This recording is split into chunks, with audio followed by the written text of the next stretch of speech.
राज्यातील 29 महानगरपालिकांच्या निवडणुकांसाठी आज प्रचाराची सांगता होते। अर्ध्या तासात आता प्रचाराच्या तोफा थंडावतील। 15 तारखेला मतदान आणि 16 तारखेला निकाल लागणार आहे। प्रचाराच्या शेवटच्या दिवशी सर्वच पक्षांकडून रॅली, रोड शो यांचा धडाका सुरू आहे।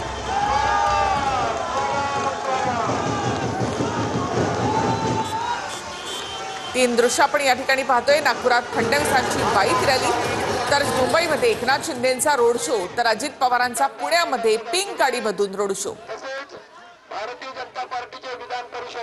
पालिका निवडणुकीची रणधुमाळी, प्रचाराच्या तोफा आज थंडावतील।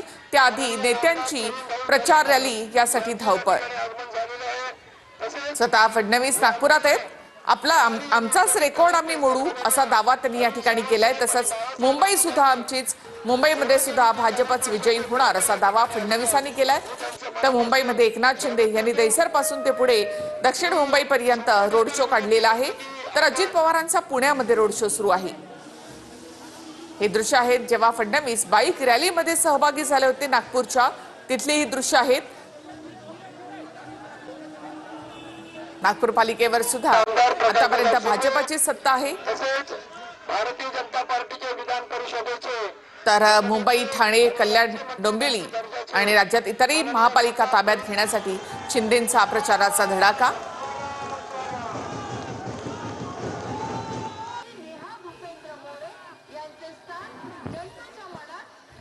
तर अजित पवार यांनी मात्र पिंक गाडीमधून आपला हा प्रचार रॅली या ठिकाणी काढली। शिवाजी पार्कच्या ऐतिहासिक सभेनंतर आत्मविश्वास वाढला मुंबई काँग्रेसकरांमध्ये। आत्मविश्वास पहिल्या दिवशीपासून आहे। मुंबईकरांवर पूर्ण विश्वास आहे।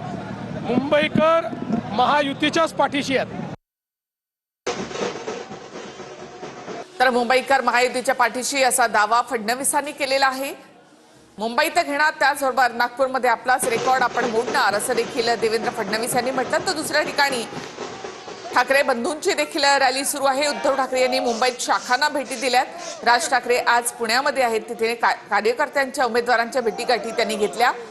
तर ज्युनियर ठाकरे म्हणजे आदित्य ठाकरे, अमित ठाकरे यांच्याकडनं मुंबईमध्ये प्रचार रॅली काढण्यात आली। उद्धव ठाकरे हे शाखांना सध्या भेटी देत आहेत। अजून अर्धा तास बाकी आहे। या अर्ध्या तासामध्ये आणखी काही जास्तीत जास्त शाखांना भेटी देण्याचा सपाटा उद्धव ठाकरे यांनी लावलेला आहे। राज ठाकरे पुण्यामध्ये आहेत। पुण्यामध्ये त्यांनी कार्यकर्त्यांशी संवाद साधलेला आहे, उमेदवारांशी संवाद साधलेला आहे।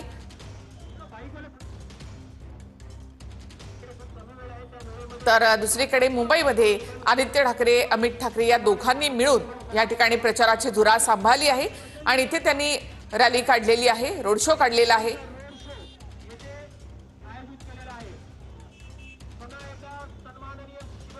आज 5 वाजता प्रचार संपतोय। आजची रात्र आणि उद्याची रात्र जागे राहा आणि पैसे वाटायला जर का त्यांच्याकडून कोण आलं, सरळ 2 कानपटक मारा आणि पोलिसांच्या ताब्यात घ्या। आणि जनतेला सुद्धा सांगतोय, माता भगिनींना सांगतोय की त्यांचा पापाचा पैसा आहे, भ्रष्टाचाराचा पैसा आहे। तो पापाचा पैसा घरात घेऊन आपला आणि आपल्या कुटुंबियांचं आयुष्य बर्बाद होऊ देऊ नका। सत्तापेक्षा सत्य महत्वाचं आहे। नाही, अतिशय उत्तम प्रतिसाद आहे। जसं मी तुम्हाला बोललो, मी प्रचार करायला लागल्यापासून ज्या प्रकारे आमचे 2 पक्ष एकवटलेत, असं वाटत नाही की 2 पक्ष एकत्र आले, तर 2 परिवार एकत्र आले आणि खूप उत्तम प्रतिसाद आहे। मला वाटतं 16 तारखेला तुम्हाला एक चांगला रिझल्ट बघायला। तर अदानींना अर्थसहाय्य कुठून झालं, 10 वर्षात मोठे कसे झाले असा सवाल राज ठाकरेंनी केलाय। पुण्यामधल्या पत्रकार परिषदेमधून राज ठाकरे यांनी हा सवाल केलाय। मोनोपॉली एका माणसाकडे आली तर तो देशाला विठीस धरू शकतो असं राज ठाकरे म्हणाले। तर महाराष्ट्रामध्ये गुंतवणूक करणाऱ्यांचं स्वागत करू असं फडणवीसांनी म्हटलंय। अदानी हो किंवा कोणी हो, जो महाराष्ट्रात गुंतवणूक करेल त्याचं आम्ही स्वागत करू। आमचं ठरलंय कोणालाही गैरफायदा देणार नाही, पण आलेल्या प्रत्येकाचं स्वागत हे या ठिकाणी झालंच पाहिजे। उद्या अंबानी असतील, टाटा असतील, इतर उद्योग समूह असतील, बिर्ला असतील, कोणी हिंदुजा असतील, अजून कोणी लोक असतील, त्यांना इथपर्यंत पोहोचायला साधारणपणे 50, 60, 100 वर्ष लागलेली आहेत। पण ह्यांच्याही पलीकडे एक माणूस जातो आणि तो 10 वर्षातच फक्त मोठा होतो। माझा विषय तिकडे आहे। फक्त हातावर बसलेले ससाणे होतो। जाऊन फक्त पक्षी मारून आणणे. पक्षी ससाडा हा फक्त पक्षी मारून आणतो. जोकियांचेच फक्त घात करायचे त्यांना. आमचीच लोक आमची वाट लावतायत. आमचीच लोक आमच्या महाराष्ट्राची वाट लावतायत. मी बनवलेला का उठवलेला, मी झोपलेला का जागा, यापेक्षा महाराष्ट्राच्या जनतेने 3 वेळा मला मुख्यमंत्री बनवलं. 2 वेळा माझ्या नेतृत्वाखाली पूर्ण बहुमत आम्हाला दिलं. त्याच्यामुळे मला असं वाटतं की जनता कोणाच्या बाजूनी आहे हे त्या निवडणुकीतनं कळलेलं आहे. पण ठीक आहे, आता राजसाहेबांना मी बसवलेला वाटत असलो तर काही हरकत नाही. तर ठाकरे बंधूंकडनं भगवा गार्डचा नवा प्रयोग. मतचोरीवर करडी नजर ठेवण्यासाठी भगवा गार्डचा प्रयोग करण्यात आलाय. 2000 पदाधिकाऱ्यांवर ही जबाबदारी देत त्यांना विशेष प्रशिक्षण दिलं जाते. मतदान केंद्राच्या बाहेर 15 जानेवारीला भगवा गार्ड तैनात करण्यात येणार आहे. मतचोरी, दुबार मतदार, बोगस मतदान रोखण्याचा ठाकरे बंधूंकडनं प्रयत्न केला जाणार आहे. पालिका निवडणुकीत बोगस मतदान होऊ नये, दुबार आणि बनावट मतदारांनी मतदान करून मत चोरी करू नये यासाठी ठाकरे बंधू भगवा गार्ड मैदानात उतरवणार आहेत. हे भगवा गार्ड मतदान केंद्रांवर तैनात असणार आहेत. तसंच ते संशयित दुबार आणि बोगस मतदारांना पकडून मतदान करण्यापासून रोखणार आहेत. दुबार आणि बोगस मतदारांच्या माध्यमातून होणारी मतांची चोरी रोखण्यासाठी ठाकरे बंधूंच्या पक्षांनी सुमारे 2000 पदाधिकाऱ्यांना प्रशिक्षित केलंय. दुबार मतदारावरून ठाकरेंच्या शिवसेनेकडून आणि मनसेकडून इशाराही देण्यात आलाय. दुबार मतदारांना आम्ही तिकडच्या तिकडे फोडणार. आमच्यावर कारवाई होऊ दे. आम्ही लोकशाही कुठेही जाऊन देणार नाही. असं नाही होऊ शकत. तुम्ही काय कारवाई करायची करा. आम्ही पोलिसांना सांगू की हा दुबार मतदार आहे, तुम्हाला काय करायचं करा, नाही तर आम्ही करू. पहिले जाऊन मोहल्ल्यामध्ये उभे राहा. सर्वात जास्त बोगस मतदार तिथे असतात. एक जण बुरखा घालून 14 15 वेळे मतदान करताना आम्हाला अनुभव आहे.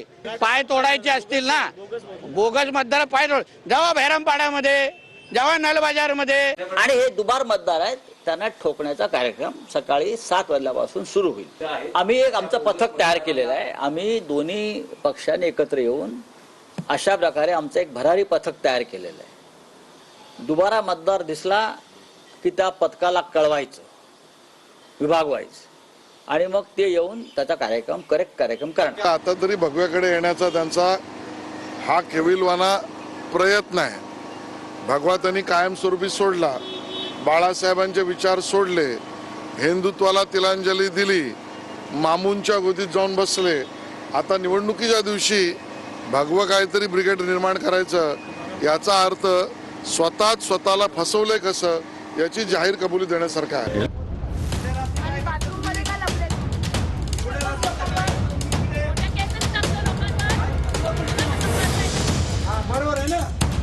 आदित्य ठाकरेंच्या वरळी मतदारसंघात ठाकरेंच्या उमेदवार हेमांगी वरळीकर यांचे पती हरीश वरळीकर यांनी पैसे वाटल्याचा आरोप शिंदेंच्या शिवसेनेकडून आणि अपक्ष उमेदवारांकडून करण्यात आलाय. ठाकरेंच्या सेनेचे हरीश वरळीकर यांनी बैठकीच्या नावाखाली महिलांना बोलवून पैसे वाटल्याचा आरोप आहे. त्याचा व्हिडिओ समोर आलाय.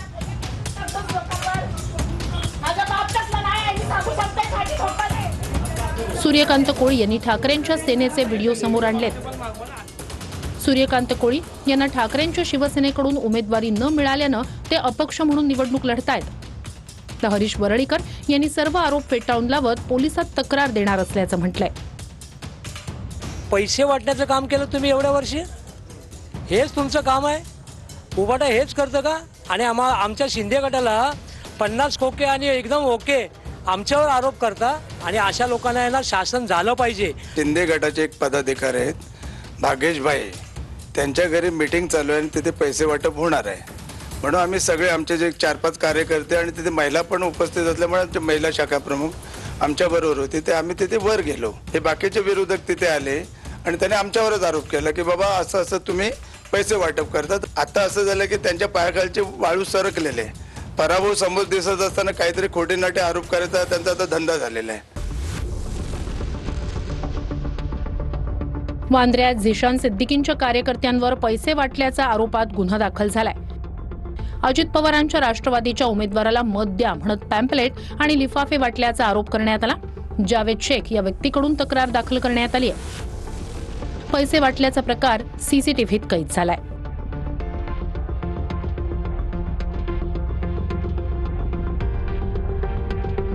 जर असते ना तर ते भाजपमध्ये असते. एवढं सगळं जर त्यांच्याकडे साहित्य असतं तर ते भाजपमध्ये असतं, कारण लपवलेलं असतं. पण हेमांगी त्यांच्या समोर जे सूर्यकांत कोळी उभे आहेत, ज्यांना आमच्या पक्षातून होते, पण शेवटच्या मिनिटाला आम्हाला कळलं की त्यांच्यावर गुंगी देऊन रेप करण्याचा आरोप आहे, म्हणून आम्ही त्यांना तिकीट दिलं नाही. तर ते सगळीकडे भावनिक होऊन सांगतात तिकीट मिळालं नाही. हे खरं कारण आहे, हे लोकांना कळलं. उमेदवारांकडून करण्यात जळगावात प्रभाग 11 मध्ये शिंदेच्या शिवसेनेच्या उमेदवारांकडून पैसे वाटप होत असल्याचा व्हिडिओ व्हायरल झालाय. अपक्ष उमेदवारांनी या प्रकरणी जिल्हाधिकाऱ्यांकडे लेखी तक्रार केली आहे. याबद्दल कारवाईची मागणी करण्यात आली आहे. प्रचार रॅलीत काम करणाऱ्या बचत गटाच्या महिलांना त्यांच्या रोजंदारीचे पैसे दिले जात होते, त्याचा कुणीतरी चुकीच्या पद्धतीनं व्हिडिओ बनवलाय. मतदारांना पैसे वाटण्याचा कोणताही प्रकार घडलेला नाही, असं स्पष्टीकरण शिवसेनेच्या महिला आघाडी जिल्हा प्रमुख सरिता माळी यांनी दिलंय. नालासोपाऱ्यात दुचाकीमधून 10 लाखांची रोकड जप्त करण्यात आली. पेल्हार ब्रिज जवळ रात्री 2:30 वाजता रोकड जप्त करण्यात आली. या प्रकरणी पेल्हार पोलीस ठाण्यात गुन्हा दाखल करण्यात आलाय. अकोला शहरातील मोठी उमरी परिसरातील प्रभाग क्रमांक 4 ताथोड नगरमध्ये काही उमेदवारांकडून साड्या वाटप करण्यात आल्या.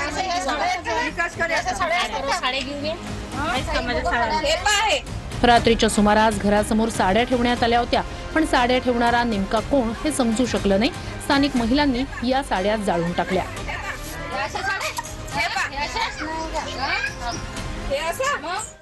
नवी मुंबईमध्ये पैसे वाटप केल्याचा मनसेचा आरोप आहे. प्रभाग क्रमांक 24 मध्ये पैसे वाटप केल्याचा आरोप करण्यात आला आहे. एका व्यक्तीला मनसे कार्यकर्त्यांनी पकडून पोलिसांना देखील बोलावलं.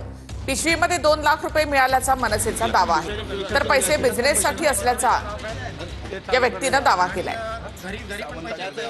सावंत गडबड साहेब, माझा बिझनेस आहे. ठीक आहे, हां, कसला बिझनेस? पैसा बाटली विकायचं. ठीक आहे, आले हे पैसे मंडपाला दिले पण आले. इथे मी जेवायला काकीकडे आलो, तोपर्यंत मी मला इथं पकडलं. मी वाटताना पैसे वाटले नाहीत. पैसे मी कोणा बघू काय ते दाखव कॅमेरा खिशात पण पैसे किती कॅश आहे? 2 लाख रुपये 50,000 आहेत. एवढी कॅश कॅरी आउट करता नाही त्यांच्या कामामध्ये. आणि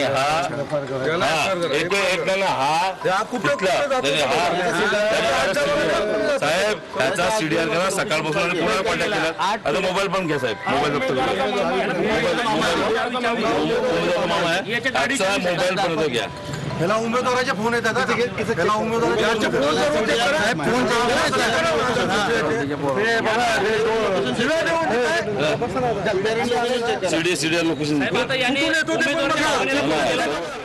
हे जागे रहा असं उद्धव ठाकरे यांनी आवाहन केलंय. कोणी पैसे वाटायला आलं तर त्याच्या कानाखाली वाजवा असं उद्धव ठाकरे म्हणाले. पापाचा पैसा घेऊ नका असं आवाहन उद्धव ठाकरे यांनी मतदारांना केलं आहे.